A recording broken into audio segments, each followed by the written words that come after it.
And long story short, I actually ended up in a 12-step program. So you say, how do I handle the ego? So I went from um, being not doing well at all to ending up in like a rehab type place. And then having to get food vouchers, me and my wife, or was my girlfriend at the time. And then 4.5 years later, I was the Australian champion, owned 4 properties, was in my mind King Farouk. So the ego went from no self-esteem to thinking I was better than anyone and everyone. Business with a servant's heart. Welcome to the podcast. Business with a servant's heart. Listen to the podcast. We're all about to talk on life. Our guest will share his life story. We want you to success in life. We're ready and we will start shortly. We're gonna talk on life. We're gonna talk on business. You're gonna shine bright. We are gonna witness. Shout out to my sponsors, A Mind for All Seasons. Your brain is your greatest competitive edge, so why not optimize it? Just text OPTIMIZE to 72000, 72000 for instant access to 6 quick videos that help you think faster, remember more, and stay focused longer.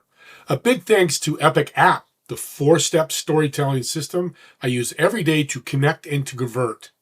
Try it free. Email me at stever1961@gmail.com. That's stevr1961@gmail.com, and I'll get you the free app. Doing Business with a Servant's Heart was just named top 6 in small business marketing. Thank you, everybody, for listening and watching.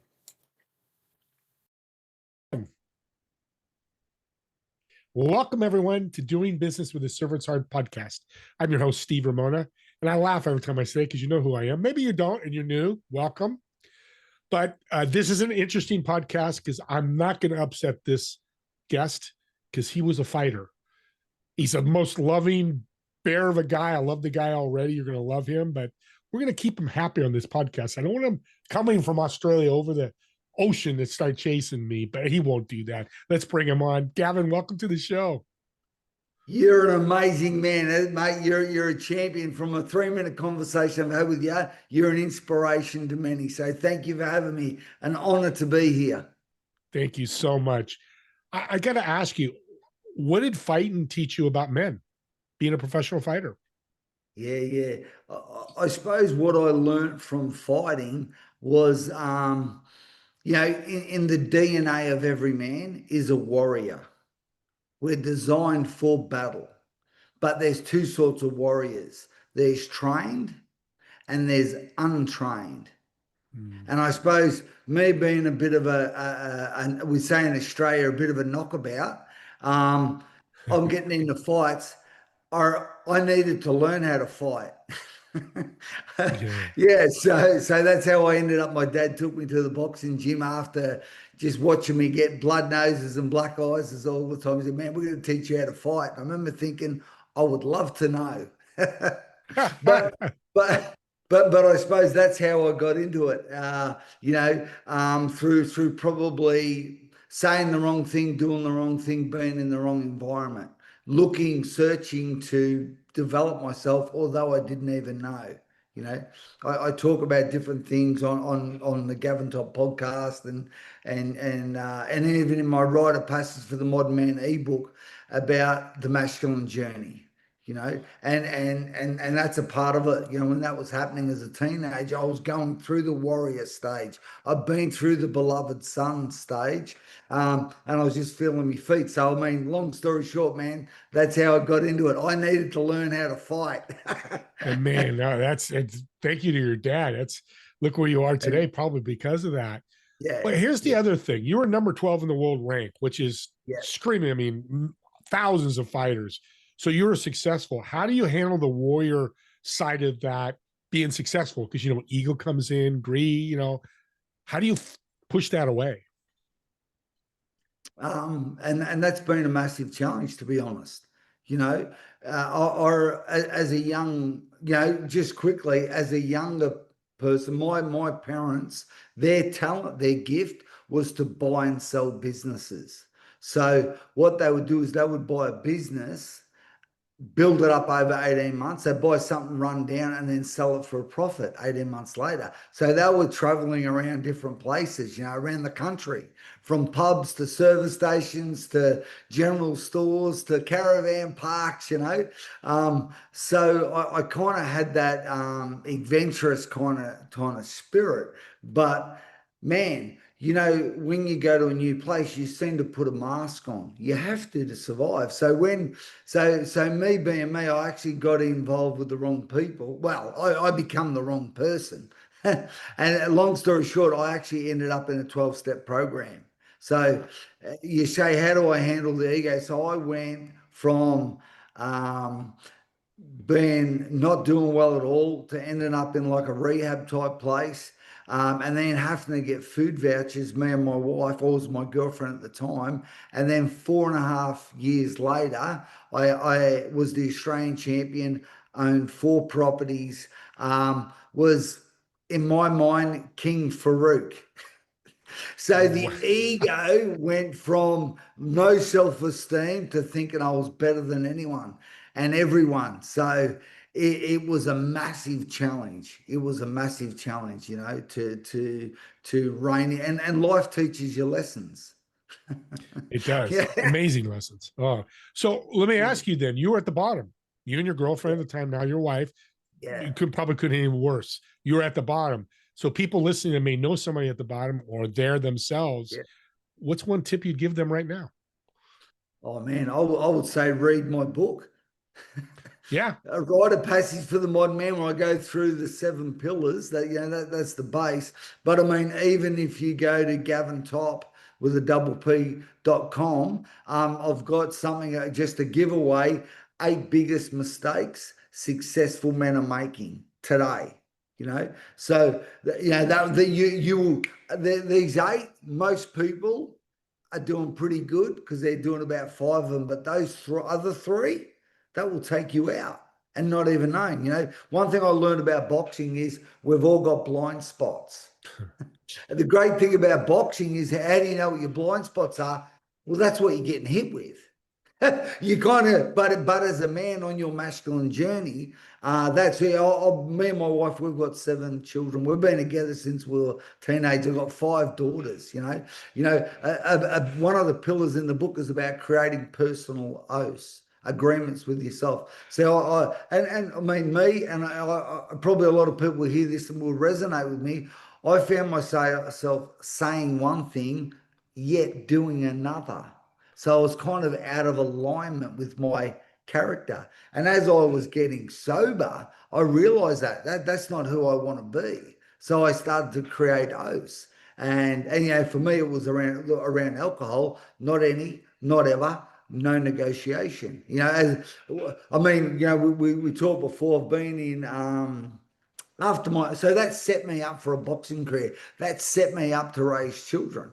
That set me up to really, I suppose, live a life that was worthy of my life, the sacrifices that have been made for me. Yes, by God, but by my parents, by my grandparents. There's been so many sacrifices. I'm sure, Steve, if you start to think about it, you think about what your father did, his father did. I tell this, I've got a speech on YouTube where I talk about those things, whereas I've got almost like a stack of things, that these sacrifices that have been made for me. And I ain't going to let all those people make all those sacrifices to get me here for me to be careful and play it safe. Man, I'm going all in.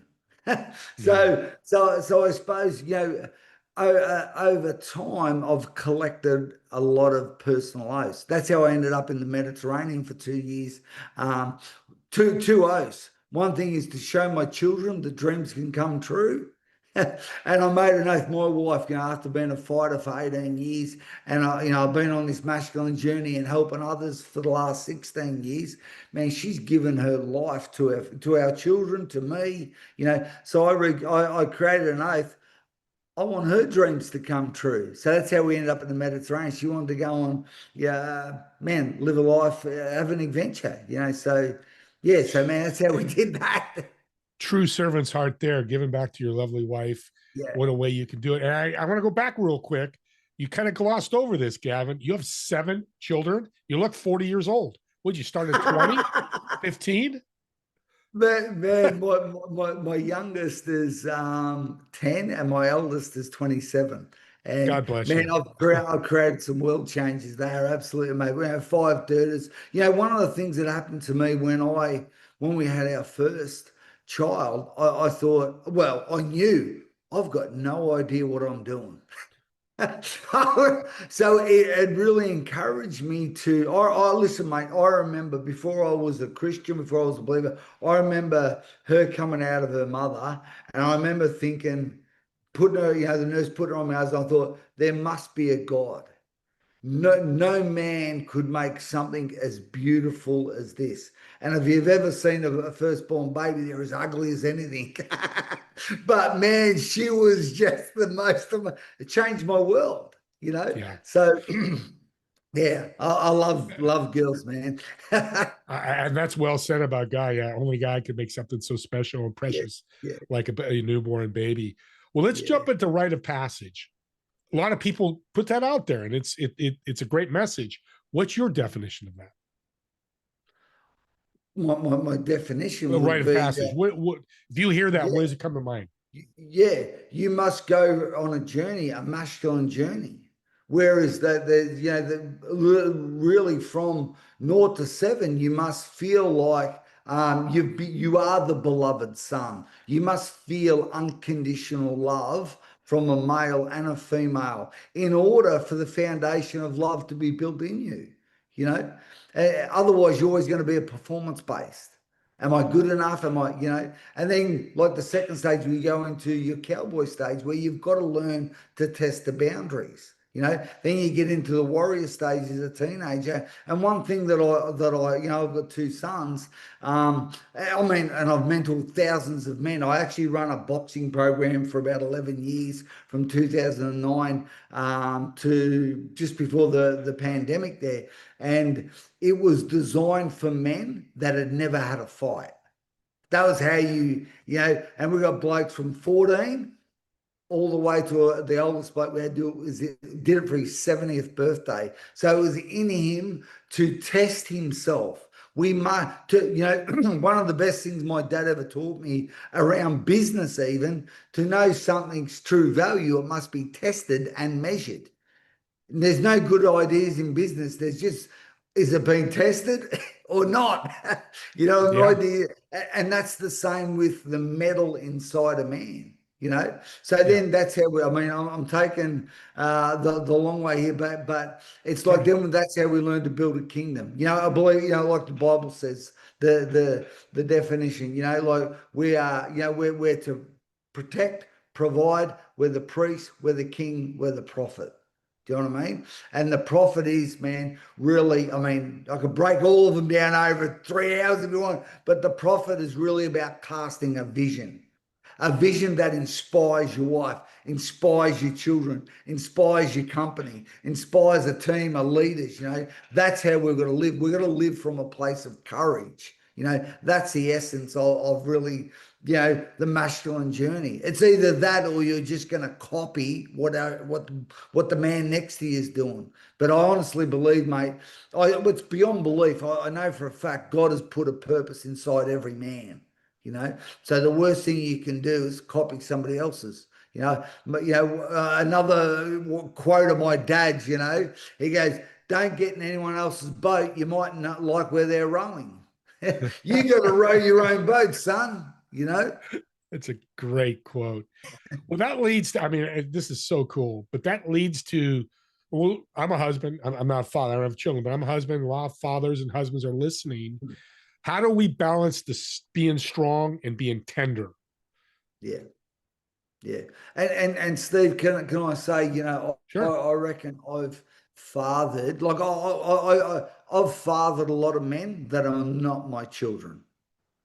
We are all fathers, whether they're our kids or not. I've researched and studied and been to a lot of different cultures and tribes, around the world. And it's, like that saying, it takes a village to raise a man. It takes a village to raise a daughter, We need each other, man. So, Yeah. Mate, what was the question? I forgot. Sorry. You answered it. No, you're great. Well, let's dive into because I know you teach a daily ritual for people keeping men grounded. And women, this is for you to talk to your man or cousin, brother, whoever. Do you have a daily ritual that you do to stay grounded?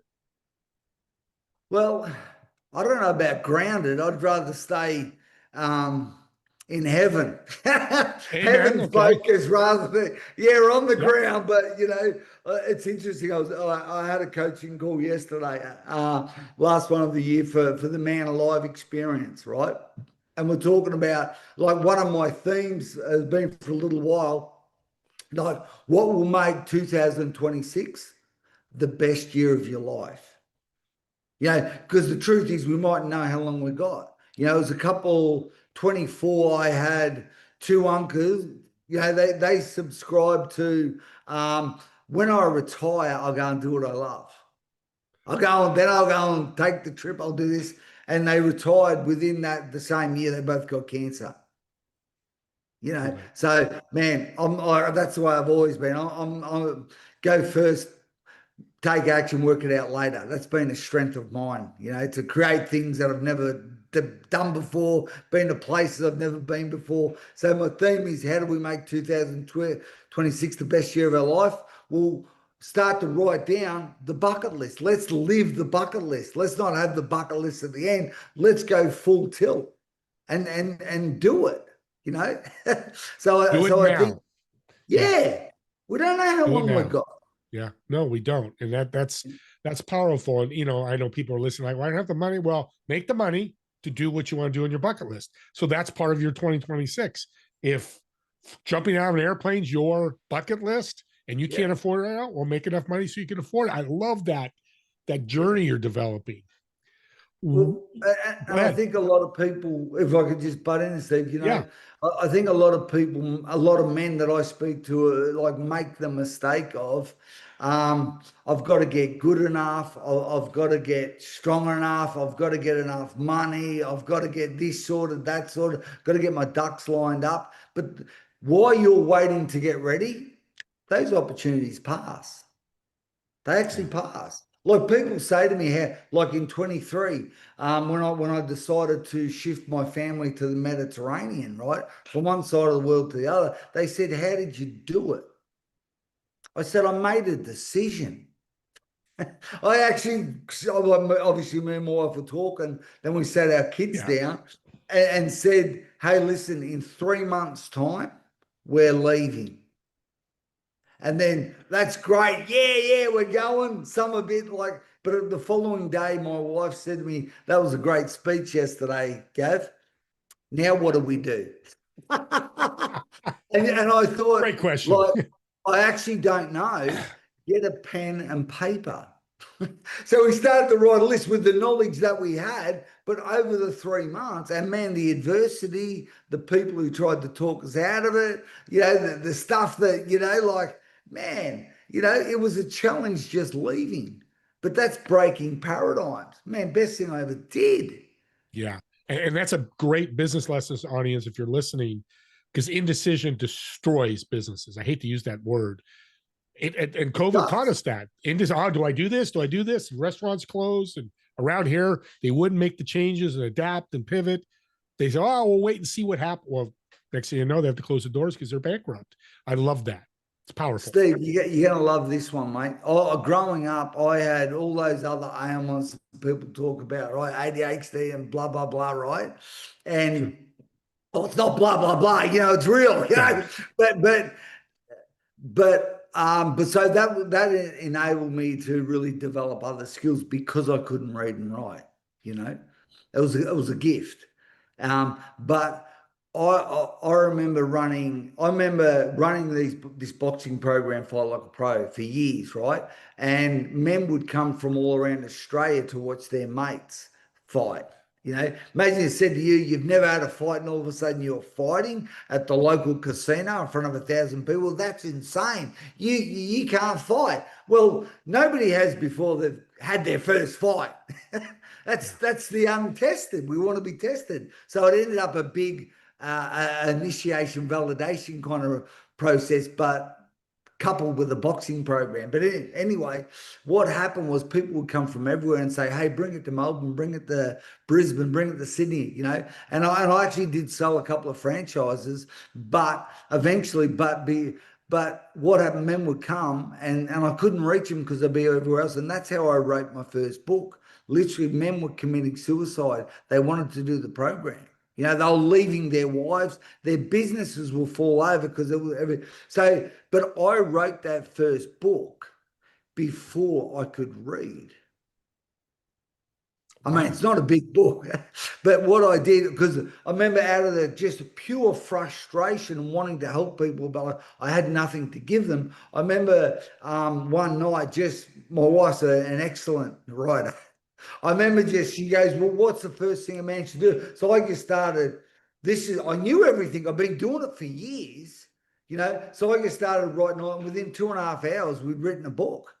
We went back the next night and she's, it was scribbled out. Literally, now over the years, there's over 25,000 men that have been helped as a result of that. So what I'm saying, if I had waited until I learned how, there's 25,000, there's more, and as I've started to learn, I've actually found out I needed glasses as well. Plus I'm dyslexic. And thank God I found audio books. Yeah, amen to that. Oh, yeah. So it's all about, you're 100% correct. If you wait till you're ready, the opportunity will come and pass. And that gift and talent that you're meant to use, that raw skill that you're meant to be developing in the process, you will miss. And that's for a lot of men, I believe, are just... Yeah, Gavin, those are great points that you made. And I love your passion. But let's talk about the challenge. What's the challenge about and how you're helping men with that? Yeah. Well, the Become a Better Man challenge, it's a 4-day challenge. It's an hour a day. It's online. We've got men doing it from New Zealand to Alaska. It's phenomenal. And it's really a lot of fathers and sons or just buddies are doing it together. But the core of it is day one, we look at your enemy. What are the things that are holding you back? To become a better man, we must understand our blind spots and the things that are maybe taken off our path. Day two, we look at what the men actually need. What do we need from this world? What do we need from our wives? What do we need from our communities? What do we need from other men? Most men don't even know what they need to actually function well. That's why they end up doing the lone wolf thing. And then we get into really around building a culture in day three around supporting that. See, if you don't create a culture, by default, you'll end up in somebody else's, and, I mean, I could go down that track. But then really we get into, and this is where I think a lot of people in business fall down, is I believe you either compete or you create. So when you compete, you're always going to run second. I learned that. It's funny, I fought for 18 years as a fighter, but I never felt like I was trying to beat that guy. I was never felt like, I mean, sure, I needed to, I'm in a fight, but I always felt like I'm going to create something new, something fresh. I'm going to, add more value to my life. I'm going to grow and develop. That was really what I found out about myself through boxing, So particularly when it comes to business or what we do in that challenge, a lot of men, there's almost like, I feel like a sense of freedom. They're not competing with anyone because they're going to create something new in themselves. And of course, sometimes I do an extra day, a bonus day, where it's about an assignment. Every man longs for a mission, an assignment to live out. So when we get into that, man, I mean, the amount, I had a guy do the last challenge, okay? and literally got some answer. He's a business owner, and literally 3 weeks after it, he actually added $300,000 to his business. Amen. Like, Beautiful. and it's not like he's got a big business. I mean, it's relatively big. I mean, Yeah. it's all comparable, but but hey, for only having 3 or 4 employees to add 300K to his business in 3 weeks, and literally it was there the whole time. He just needed to become that man. And that's what, like that boxing program I did for years, it was always about who do you need to become to step through those ropes. So when it comes to developing a business, living out your purpose, your mission, it's always about who do I need to become? Who does Steve need to become to impact 1 million people next year? Who does Gavin Lance Topp need to become to do the same or to live out my purpose? So that's where the growth's got to be. The inner world creates the outer world. But most men have been hoodwinked to think if I get the right girl, if I get the right car, if I get the right shirt and look the good, and of course we know that's a flawed philosophy. Does not work. Well, we'll get the information how they connect with that. I want to end with a fun question. It's going to be fun for us. So I'm in Australia visiting you. Your favorite restaurant. I'm going to reserve a table for us. I want you to invite 3 people that have been influential in your life, whether dead or alive, doesn't matter. And more importantly, what food are we eating at the table? Okay, jeepers. Well, when I actually have when I do an in-person rite of passage, I actually have quite a few people that come from Canada and America and so I actually this is like real for me. I actually always take them to there's a restaurant called Oscar's on Burleigh Heads on the Point. I actually do so that's where I take you, Steve. And Beautiful. mate, we would order lobster. I mean, it's a seafood restaurant, but they've got everything. But I've got a couple of really solid men in my life. I've pursued the best mentorship I believe in the world for me. I remember a few years ago, I actually had a guy do one of my programs. He's just such a quality guy, Lloyd Ross. And I remember saying to him, been through my program and he actually ended up. I challenged him to write some books, and it's been phenomenal what he's been able to do the last few years. And I would certainly invite him because, mate, he's probably. I mean, man, I've got so many guys that I'm sure. We'll you would start with have an him. absolute ball, mate, if you come to Australia. I would Amen. guarantee that. And And then I that's going to bring you to happen. my property where I run fight clubs and we throw you in the ring. Oh, you know what? I can't say no to anything. That's what men do. We can't say no. Unless it's going to kill you. You don't want to do that. But no, I would love to fight. Well, Gavin, I've just met you today, but I just love what you're doing for men. You're awesome. God bless you. I know people listening, especially men, want to connect with you. What's the best way to do that?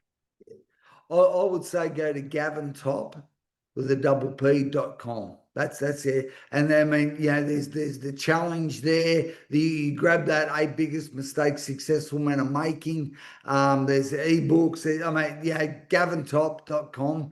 And I mean, we've obviously got our own podcast and YouTube as well, Gavin Topp.